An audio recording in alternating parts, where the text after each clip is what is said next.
ఈ P4 policy అమలులోకి వచ్చింది. P4 public private people partnership అంటే ప్రభుత్వం ప్రైవేట్ రంగం ప్రజలు కలిసి పనిచేయటం సామాజికంగా అంటే చాలాసార్లు సమాజంలో ఉన్నత స్థాయికి వెళ్ళిపోయి వీళ్ళ కింద వ్యక్తులకి వర్గాలకి ఏవి చేయరు అని ఉంటుంది. ఎప్పుడు చేస్తూ ఉంటారు కానీ ఏ ప్రభుత్వం కూడా ఇంత బలంగా ఎప్పుడు పూనుకోలేదు, చేసిన దాఖలాలు కూడా లేవు.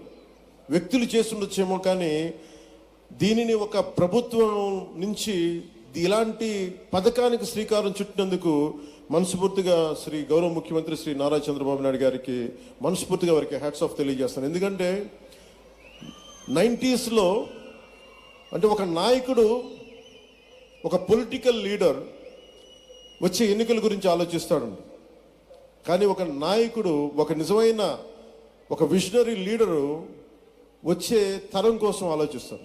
అలాంటి వచ్చే తరం కోసం ఆలోచించగలిగే నాయకులే కాబట్టి ఈ రోజున గౌరవ ముఖ్యమంత్రి శ్రీ నారా చంద్రబాబు నాయుడు గారు వెంట మేమందరం ఎందుకున్నామంటే ఒక తరం కోసం ఆలోచించగలిగే వ్యక్తి.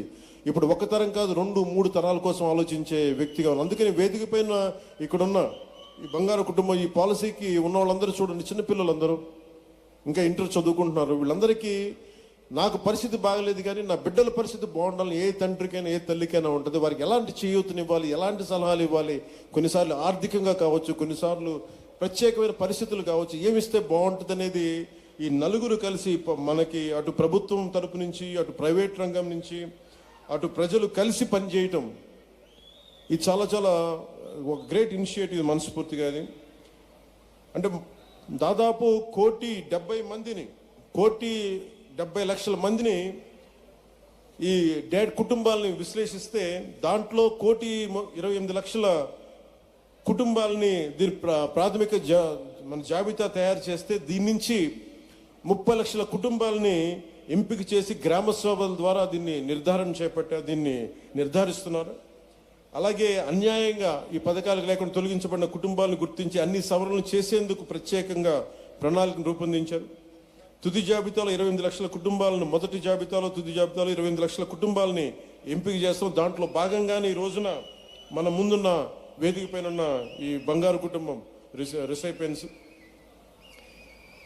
ఎవరైనా సరే ఎన్టీ రామారావు గారు మన నందమూరి ఎన్టీ రామారావు గారి దగ్గర నుంచి కానీ ఎవరైనా సరే కింద స్థాయి నుంచి వచ్చారు. ఇందాక కృష్ణారెడ్డి గారు మాట్లాడుతూ ఎదుగుదలకి దగ్గర దారి ఉండదు, నలగాల్సిందే. కానీ నలిగేటప్పుడు నాకు నేర్చుకోవాలి. ఇక్కడున్న మత్స అండి ప్రకాష్, ఇప్పుడు మత్స ప్రకాష్ నేను చదువుకుపోయినా పర్లేదు, మా అక్క చదువుకోవాలి, మా అక్క MBBS చేయాలని ఎంత గొప్ప ఉద్దేశం అది. కానీ ముఖ్యమంత్రి గారు ఆలోచిస్తుంది నువ్వు కూడా నలిగిపోకూడదు, నువ్వు త్యాగం చేయాల్సిన అవసరం లేదు, నీకు మేము అండగా ఉంటాం, నీకు అండగా ఉండటానికి మేము ఆలోచిస్తున్నాం అనేది ఒక సదుద్దేశంతో చేపట్టిన కార్యక్రమం. వారి నాన్నగారు కూడా నా బిడ్డలకి నేను ఏం చేయగలను తపన పడుతుంటే ఈ రోజున ప్రభుత్వం వస్తుంటే ఎవరికైనా సరే ఇబ్బందుల్లో ఉన్న కుటుంబాలకి చిన్న ఆశ కావాలి. మేము ఉన్నామని ఒక చిన్నపాటి ధైర్యం, చిన్నపాటి ఆశ కల్పిస్తే ఎంతకు ఎదుగైనా ఎదుగుతారు.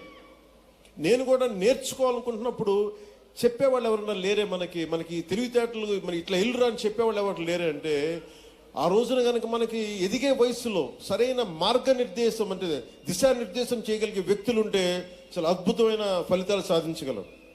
గౌరవ ముఖ్యమంత్రి గారు కూడా చాలా చిన్న స్థాయి నుంచి వచ్చిన వ్యక్తి.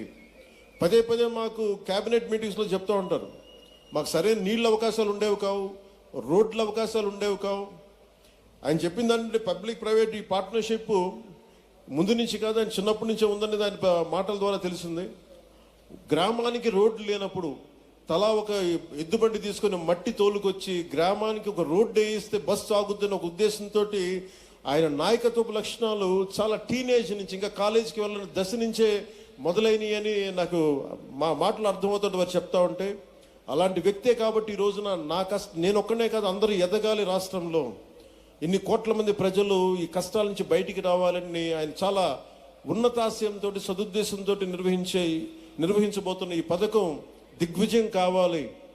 అందుకని మనం ఎదగటమే కాదు 10 మంది ఎదగాలి, ఎదగనిచ్చేలా మనం పని చేయాలనేది అత్యున్నత ఉన్నత స్థాయికి చేరిన 10%, అత్యంత దిగువన ఉన్న ఒక 20% ప్రజల్ని, కష్టాలు ఉన్న ప్రజలకి మనం ఏమి చేయగలం? సినిమాల్లో చాలా తేలిక, 2.5 గంటల్లో సమస్యలకు పరిష్కారం చేయొచ్చు. కానీ నిజ జీవితంలో ఆ పరిష్కారాలు ఇవ్వాలి అంటే ప్రభుత్వం చేపడితే దానికి మించిన గొప్పది ఏముండదు. వ్యక్తులు చేపడితే ఒకటి, కృష్ణారెడ్డి గారు కూడా చేపడతారు, సునీల్ గారు చేపడతారు, గోయంకా గారు చేపడతారు. కానీ వ్యక్తులు చేసేది, వ్యాపార సంస్థలు చేసేది ఎంతైనా సరిపోదు ఇన్ని కోట్ల మంది ప్రజలకి. అందుకని ప్రభుత్వం పూనుకుంటే, ఒక విజనరీ లీడర్ పూనుకుంటే ఎంత అద్భుతంగా ఉంటుందనేది ఈ రోజున ఈ పథకం, ఈ P4 కార్యక్రమం చూస్తుంటే, జీరో పవర్టీ కోసం ఇది ఎంత అద్భుతంగా ఉంటుంది భవిష్యత్తులో. దీనికి కావాల్సిందల్లా ఒక విజన్ ఉన్న నాయకులకి మనందరం కూడా అండగా ఉండి ఆ కార్యక్రమాన్ని నిజంగా కనుక ముందుకు మనందరం సమర్థవంతంగా తీసుకెళ్ళగలిగితే, ఈ వేదిక పైన ఉన్న ఇన్ని 28 లక్షల కుటుంబాలు ఎంపిక కాబట్టి 28 లక్షల కుటుంబాలకి ముందు ఒక ఆశ ఉంటుంది, భరోసా ఉంటుంది, అద్భుతంగా ఉంటుంది. ఈ ప్రభుత్వం ఈ రోజున మీరు చూడండి, వేదిక పైన ఉన్న వాళ్ళు కష్టపడి వచ్చారు.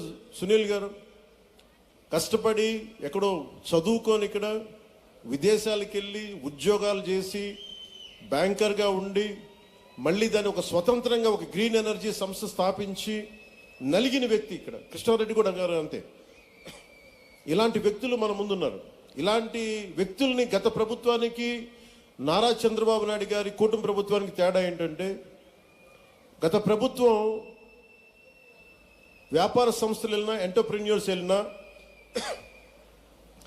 వాళ్ళు పెట్టుబడులు పెడతా ఉంటే మాకు వాటాలు ఎంత ఇస్తారని అడిగేవాడు. కానీ ఇప్పుడున్న ప్రభుత్వం, మీరు అట్టడుగునున్న ప్రజలకి అభ్యున్నతులు మీరు ఎలా వాటా కల్పిస్తారని అడుగుతున్నారు ముఖ్యమంత్రి చంద్రబాబు గారు. ఆ ప్రభుత్వానికి, కూటమి ప్రభుత్వానికి, చంద్రబాబు గారి నాయకత్వం ఉన్న కూటమి ప్రభుత్వానికి తేడా ఇది. అది వాటాలు అడిగే ప్రభుత్వం, ఇది పేద ప్రజలకి మీ ఎదుగుదలలో వాటాలని పంచండి అని చెప్పే ప్రభుత్వం. అలాంటి ప్రభుత్వంలో మేమందరం కలిసి ఉన్నందుకు ఈ అవకాశాలు ఇచ్చిన ప్రతి ఒక్కరికి ధన్యవాదాలు తెలుపుకుంటూ, ఈ P4 అనేది ఏంటి, ఏం చేస్తనేది అందరితో పాటు నాకు అవగాహన ఉన్నప్పటికీ కూడా గౌరవ ముఖ్యమంత్రి, అనుభవజ్ఞులు, విజనరీ లీడర్, ఆయన మాటల్లో వింటే ఇది మరింత అద్భుతంగా ఉంటుందని తెలియజేసుకుంటూ, నాకు ఈ అవకాశాన్ని ఇచ్చిన మీ అందరికీ, గౌరవ ముఖ్యమంత్రి గారికి, క్యాబినెట్ మంత్రివర్గ సహచరులకి, అలాగే అసెంబ్లీ మన ఎమ్మెల్యేలకి అందరికీ, ప్రతి ఒక్కరికి పేరు పేరున ధన్యవాదాలు తెలుపుకుంటూ, అలాగే తెలుగుదేశం పార్టీ నాయకులకి, కార్యకర్తలకి, తెలుగు మహిళలకి, బీజేపీ నాయకులకి, బీజేపీ కార్యకర్తలకి, జనసేన నాయకులకి, జనసేన ప్రతి ఒక్కరికి ధన్యవాదాలు తెలుపుకుంటూ సెలవు తీసుకున్నాను. జై ఆంధ్ర, జై భారత్, జై Hind. Thank you sir, thank you. ఇదే చైతన్య స్ఫూర్తితో ప్రభుత్వం అత్యద్భుతంగా ముందుకు నడిపించేటువంటి P4 స్కీమ్ గురించి అకుంఠిత దీక్ష, నిరంతర కాంక్ష, అదే ఈ రాష్ట్రానికి